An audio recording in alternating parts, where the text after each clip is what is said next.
I'm building a DIY extension, and today is the moment we've all been waiting for. We're knocking through our kitchen into our new extension.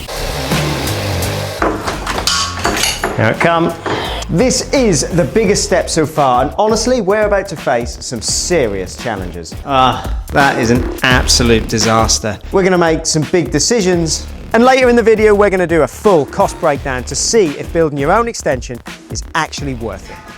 First job, insulation, 100mm PIR Kingspan. What we're going to do is get that in the ceiling to give us our first layer of insulation. There's a couple of layers, this is the first one, so let's get it up. In the previous episode, you'll have seen that I put these little bits in above the top plate. So if you haven't seen that, go back to the extension build episode 5, and that leaves you with a 2.4 meter bit from top to bottom that you then put up from below. The size between each rafter does differ slightly, so I take a measurement for each one. Everyone knows when you cut PIR, it's messy. Jigsaw with a Bosch soft material blade. They're quite expensive, but they cut down any dust and they're really quick to cut with. I'll pop a link to these in the description. Once you've got these cut, you want to knock them in between the rafters. You don't want them too loose because they'll fall out and it's really annoying. But you don't want them too tight either because you'll struggle to get them in. So that is our first layer of insulation. Now there's two layers. So you've got that 100mm between the rafters, and now we've got to put 50mm of insulation underneath that. Now typically these are nice full sheets. This one, however, has got a slight beveled cut on it just to form that angle between the wall and the roof, just to make it nice and airtight. And then we're going to pop it in there. And this one, of course, we're going to mark to cut it round the window. Because they're whole sheets, it's pretty quick to cover a big area. We then hold up each sheet with a screw and a washer on the end so it doesn't pull through. And we marked each rafter on the wall so we know exactly where to screw, because of course we won't be able to see them later. Because we've got the battens going in on top, and we're going to need to know where them rafters are so we can pass screws all the way through this whole lot and into each rafter.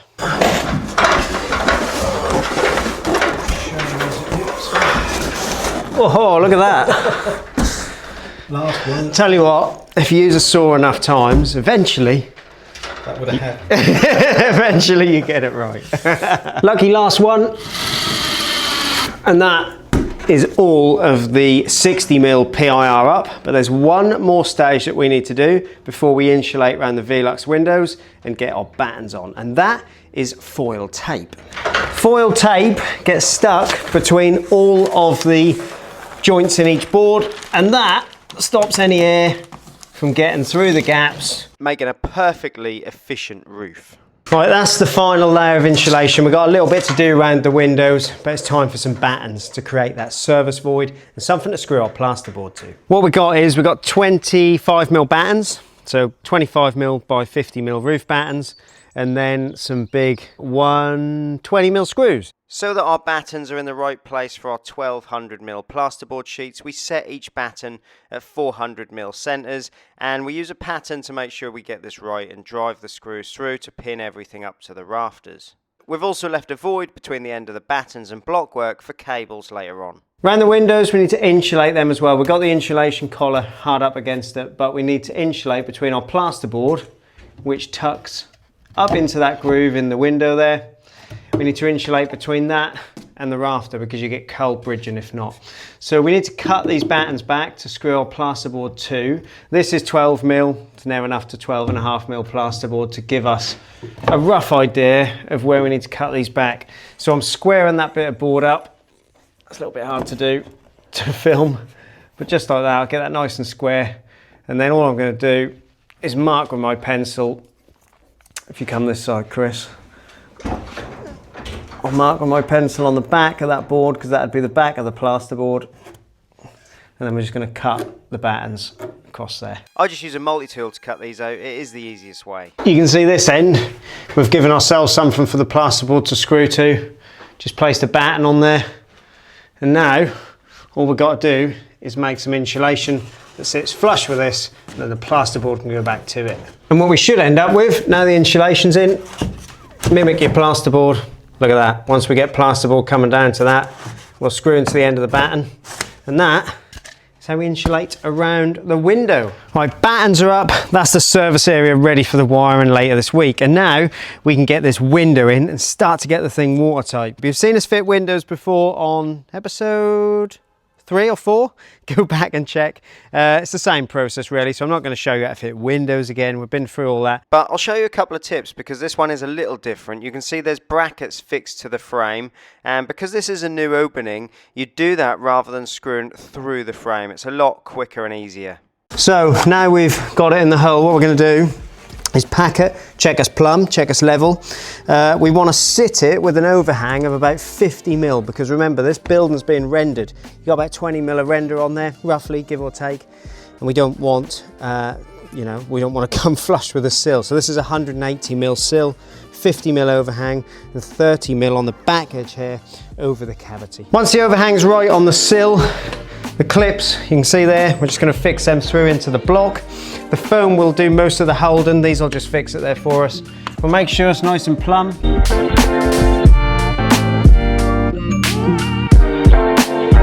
And once all the fixings are in, I put some foam around all the edges of the window.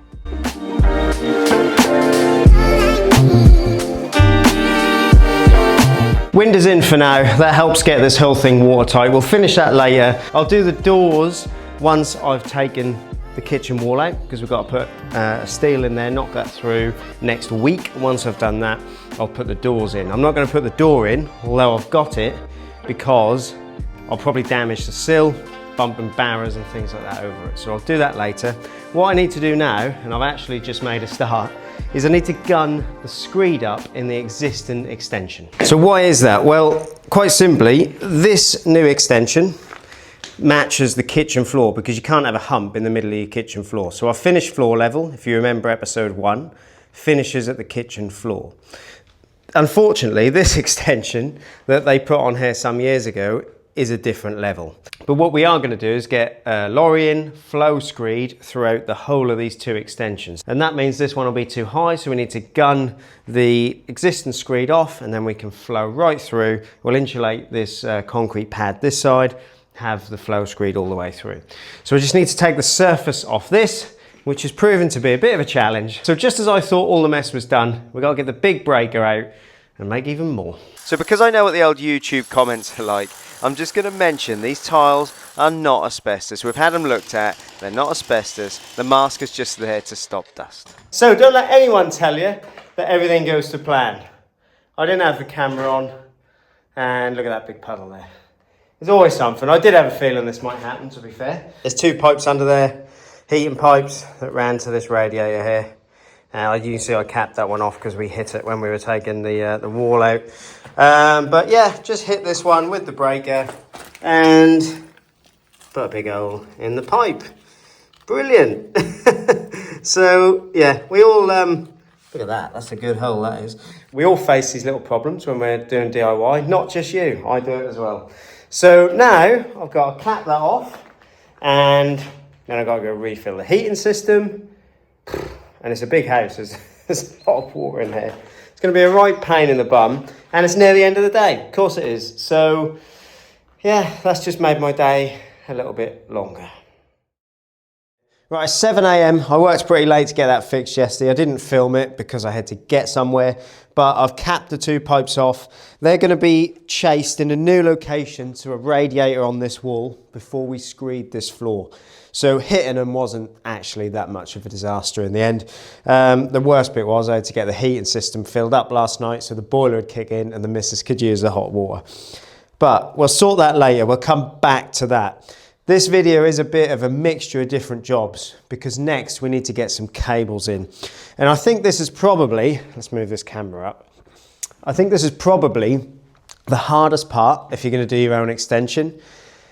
And it's a bit that you forget if you're going to pay someone to build an extension for you, you're probably going to pay them to project manage as well.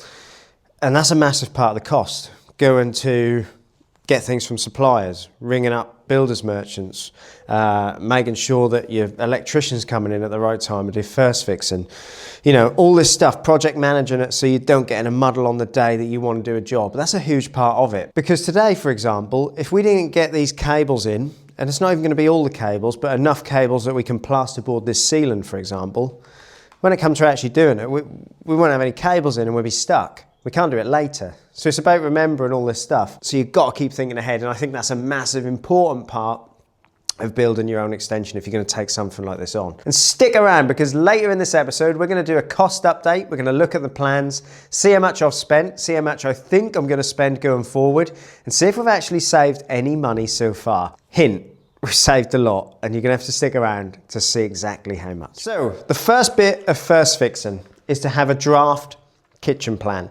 And as part of that planning phase, I use my kitchen plan to figure out where each outlet needs to go, where things like isolators need to go, and where my cabinets are going to go. Because you can see here, I'm making some marks on the wall where the cabinet brackets are going to go, so that we don't put cables there that we could possibly drill through later. Now Sam the electrician, you saw him in my workshop series. It's only 7:39 in the morning. He's about to turn up and we're going to get this first fixing done. It might seem a little bit strange that I'm starting with installing cables for the outside lights. There is a reason for that though. We need to get all the first fixing done that runs through our service area within the ceiling, because soon I need to get that plasterboarded. So anything in the ceiling's priority. Now remember, this is not a new build. There are things where you've got to overcome problems, and we've only got, well, it's not really a problem. We've only got a 25mm void in the ceiling, service void. And the way to keep them cables out of the way that we're going, that we're feeding the sockets with, that we're feeding the lights with, is to sort of create our own little area to run the cables. So what we've done is we've used all-round band, which is a metal band that we can use to run the cables in, and they'll be out of the way of the plasterboard. So that way we won't screw through them. If we screw to the battens, there's a chance that when we screw the plasterboard up, we end up screwing through the cables. What do you think, Sam? Yeah, it's great. Not as neat as what Sam's used to, because he does a lot of new builds, but that'll do, won't it? And we're clipping around the tops there. You've got a 150mm zone from any corner or the top of a wall that is a zone, so you shouldn't be screwing into that later, so we can run cables within that zone. And that way we'll be able to get to all our sockets and feed all them sockets and lights with our cable. So what Sam's doing here is just creating a loop for the ring, because the kitchen's going to be on a ring, and there's two sockets over there. You can see we've got the cables in the all-round band. So you've got a socket there that's going to be reinstated. So we've got a cable to there, up into the ceiling, feed that one down there, then back through our all-round band down to the one here. So you can see we've got in and out on the ring there. So that is for a double socket here, and eventually for a wine chiller, hot tap and dishwasher. Goes back up. We've got enough length there. We haven't actually put that in. It's just enough length for when we do. And it then comes down to, you see Sam's just left a big loop in there. He works so fast, Sam, I didn't get to catch it on camera. So that comes down to a double socket just there. You can see we've run that between the two units that I showed you earlier, so we don't hit them with the brackets. Now Sam is going down to another double over there. Clip it up, and then it'll all get coiled up at the top there until we take the wall out and we've got access to the ceiling. Now we'll clip all the cables later, we'll tidy it all up later. We just want to get them in, out of the ceiling so that I can plasterboard the ceiling. But before I do that, we're back onto some structural work. Now Speedy Hire, their link's going to be down in the description. They're about to deliver us a genie lift, some prop pals and 15 acros, and back on the structural work. Let's get that kitchen wall out. So before we can take the wall out, of course we need to get the kitchen out, and this is the worst bit of any extension really, because we're going to lose the kitchen. Not the bit we were looking forward to, but today is the day. It's got to happen. So it actually turned out this kitchen was pretty well put together. I started by removing all the doors and drawers and getting all the easy bits out of the way before taking on the annoying upstands and all the wall units. Nice wallpaper, that's got to be 1970s. What do you think? That was your time? Yeah, at least, yeah. You should reinstate that. Did you put that up? And then moving on to worktops and base units, and we actually found a label saying this was a German-made kitchen from the 80s, not the original one with the house, but that's probably why it was so well put together. That absolutely stinks, that one does. So the kitchen is out, and you can see I've temporarily put the feed to the rest of the house up in this old box section so that we've got water to the house. I think I'll cut a 300mm strip all the way along the sealant so that we can see the joists, see what way they run, and then we'll be able to support them. Great little tip this for removing coving. Hit it right in the centre and then it just falls away.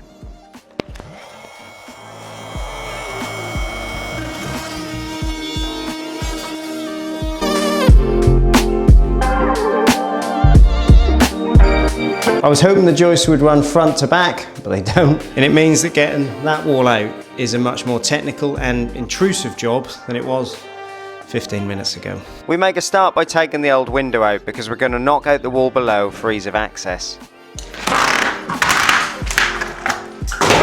Window's out, Aaron's back with his big saw. You ordered a big saw? That is a big saw. We're going to need a big saw.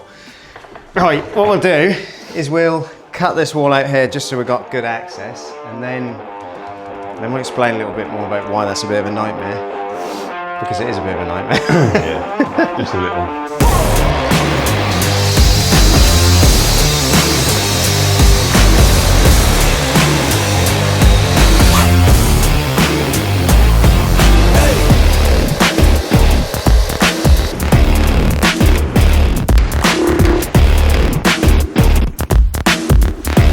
So here's where it gets tricky, where it gets interesting.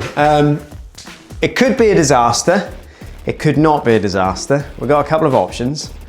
Aaron does this all the while, as you already know. So he's going to tell us and explain. He's even drawn a little diagram. Done you a diagram. He's going to explain the needle system and what the options are with our steels. So disaster way is if we wanted the steel to be above the joist, or where the joist is basically. So you get a flat sealant. So you get a flat ceiling, yeah. We'd have to go through the bedroom above, well in our case bedroom, and we have got bathroom, which is even more of a pain. Because there's a concealed system there, right, where we'd have to put a needle. So yeah, so acros would have to go up through the floor, there'll be a needle that go through the wall, like that. just And then there'll be an acro on the other side. So in this case, this is where our joist is up here at the moment. Behind the joist is a full block. So obviously when we put the needle through, it needs to be on the bed joint or on the bottom of a whole block. So the only option we've got is to go below like this, or if we wanted to go above, we'd end up here in the bedroom to go through the wall. So, put very simply, you've either got to have your steel somewhere around where that pencil mark is, which obviously means you see it. And it all depends on what size steel you've got as well, because the bigger your opening, the bigger your steel is going to be. In this case, we've got a pretty small steel really. So to save a lot of work, basically Yes. we've decided not to destroy the bedroom wall upstairs and go the easier way. Go the easier way. Quite simply. It doesn't affect the kitchen, so. Yeah, because that's a lot more work, a lot more destruction, and it saves us that disaster. So we're gonna go for the easy option, and that is basically the height of what the new steel will be. So that lintel will come out and we'll end up putting our needles underneath that joist there, and we'll go that way. Yeah. And that gives us an extra few hours to sit and have a brew and chill rather than struggle. Not so much pressure. So that said, let's make a start on it. Yeah, let's get some needles in. We consult the structural drawings that tell us the opening size, mark it on the wall and use the big saw to make cuts down the wall inside and outside. Right, opening's cut. That big Makita saw makes easy work of that. It's not too dusty with the water on. Now we need to get some props in before we can take any of that out. We take out a series of bricks because the needles actually fit through an opening the size of one of these bricks. Aaron's having an argument with a prop pal. So I don't even know how someone even done that. they're a needle system. They go through the wall and they support both skins of the brickwork above our opening so we can get our steel in. So what we're going to do now is set them up, get the first one in, and that will then support everything above. So now the prop pal's in, all we're going to do is get the acros in. They slide in the bottom of the prop pal. I suppose it's worth saying that a lot of you might think, oh, these guys are builders. He is, I'm not. And this is new to me.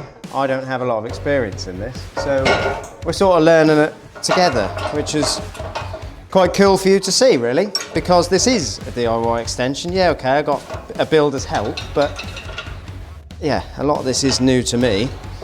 So he nearly fell off my ladder. So all we're doing is getting these in, winding them up roughly for now. And now what we're going to do is level these acros, because you need to make sure that they are nice and level. Get them as tight as we possibly can. Just keep an eye on the level at the top. Just make sure that your bricks are touching on the top of the needle, which we are. That's it, supported. This bit of equipment that's very heavy is called a genie lift, and what that does is supports our lintel and our steels as we lift them in and out without breaking our own backs. We're just going to smash out the brickwork now, just to release the lintel, and then we'll be able to lower this lintel down out of the way, nice and safely. Got our SDS guns and just gone round the lintel, knocked out a couple of courses of bricks. We're going to take some bricks off around the lintel just to reduce the chance of it jamming itself in and the bricks all falling on top of us, because it's a little bit dodgy if not. So here it come. Are we? Yeah, we're clear. Clear!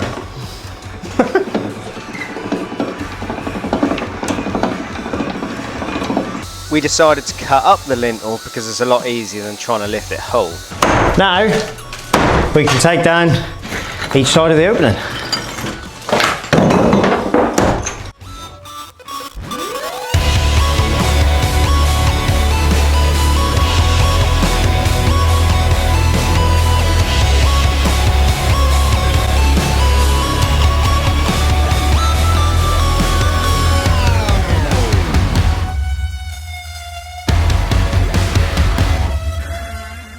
Hue-Par laser level, there you go. The best laser levels when I'm marking out for the pad stones. The walls are out and we have an opening. We measured out in accordance with the structural engineer's drawings and cut out for the pad stones using a slightly smaller saw before we lift the steel in. And even though these steels aren't the biggest in the world, they still weigh a hell of a lot, especially when you consider that we have to use a cavity spacer and bolt the two together so that they become one. By that time, they do weigh a considerable amount. Here we go, moment of truth. Will it fit? Will it fit? What was that, a train?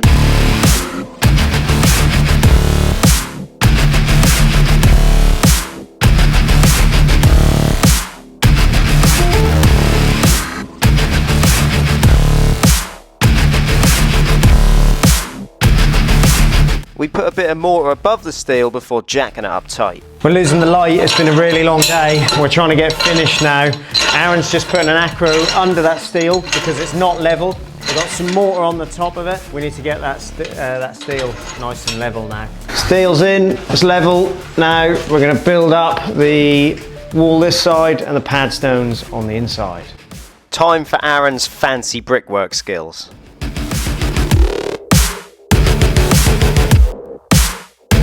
The structural engineer has specified engineering bricks as pad stones, not actual pad stones.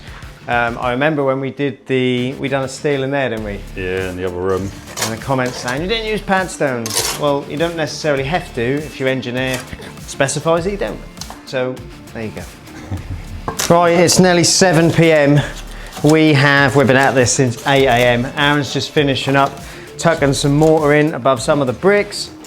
We're going to wait until tomorrow once it's all gone off, once we've got some light again, because we've got the site lights out, we can't even see outside. We're going to pack up, and then tomorrow once it's all gone off, I'll turn the camera back on and we'll get this finished up. So see you in the morning. Now, moment of truth, let's get all these props out. Well, it stayed there.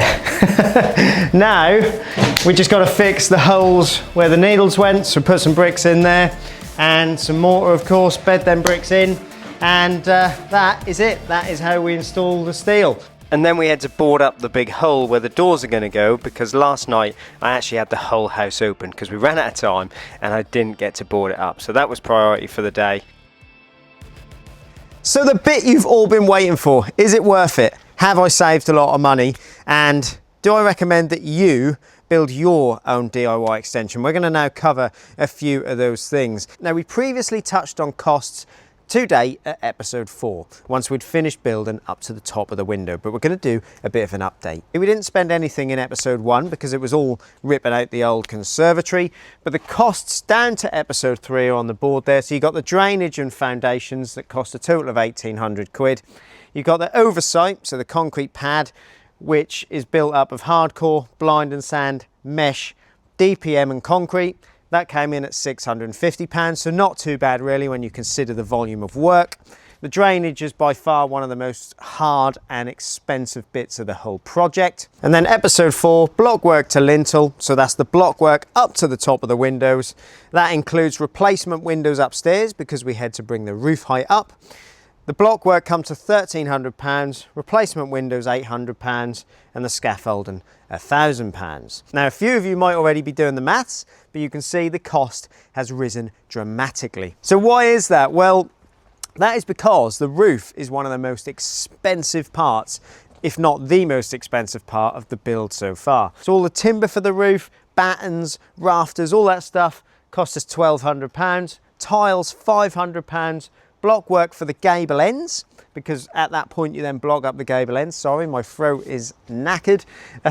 That's come in at £200. Velux windows or Velux windows, however you want to say it. There's a guide to installing them down below as well.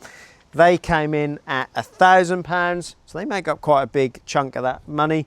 Fascia boards, they cost £300, and lead work at £200. And that brings us to this episode, the sliding door that's going to go right where this board is, that we're going to put in at the start of the next episode, so don't miss that one. And the kitchen window that you saw us put in, £1,750. Insulation and battens, £600.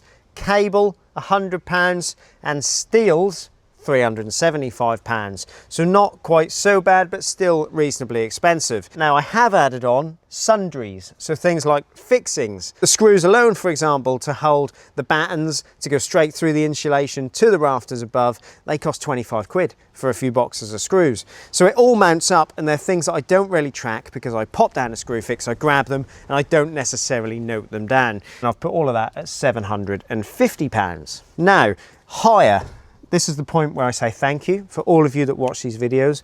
You make the people like Speedy Hire who lend us the equipment to do this. They're a great company, but they don't pay me, but they do supply that hire equipment. So thank you very much, because if you didn't watch, I wouldn't be able to do this as a job now, and I wouldn't be able to have companies like that on board as well. So thank you all for watching. I hope I've delivered either entertainment or education to each and every one of you. And please subscribe, because there's much more to come. So hire equipment, if you're doing a job like this, factor that in as well, because it is quite expensive. And here's the bit that's going to shock you that I haven't added on there: waste. You've got the grab lorry, which we have accounted for, £700 to take the muck away. And you've got, I've had 6 skips so far, 6 8-yard skips at around £300 a skip, £1,800. So that brings our total to date at £15,000. So £15,000, yes, it's quite expensive, and our budget was 20,000, so we're coming up pretty close. That's 3/4 of that budget. Now, I spoke to Aaron the builder. If you were having a building company with, say, 3 men on this every day of the week, working to get this whole thing done from start to finish, at this point you'd probably be somewhere around the region of 45 to £50,000. So I've saved potentially 35 grand, a lot of money. But I'll let you in on a little secret: it's not as easy as it looks. Definitely not as easy as it looks. And I need to have a few days off. That's going to slow the project down, so you've got this constant battle of, do I work on this all the time, or do I have a break? And it's tough. You know, we've been going at this now for about 8 months. It would have been finished if we'd have paid someone many, many months ago. It would take a building company around 3 months to complete it. So if the money saving is your key motivation, and you have got the skills to do it, then maybe it's worth it. And if you've got a job during the week, you've only got evenings and weekends to work on this, it might be too much for you to take on your own DIY extension. And that's me just being absolutely honest. Now, it sounds like I'm moaning. I'm not. I'm thankful, and I'm happy I took it on. I've even learned a lot, and it's worth it for me. But you do need to make that decision. It isn't easy if you consider giving something like this a go. That is the damage. So it has been costly, but I've saved a small fortune, so I'll call that a win. The wall's knocked through and are starting to look like that vision that I had months ago. Cheers for watching, and if you're still with me after these 6 episodes, well, you're an absolute legend. Hope you've enjoyed it. If you have, click one of these for more epic builds, and I'll see you guys in the next one.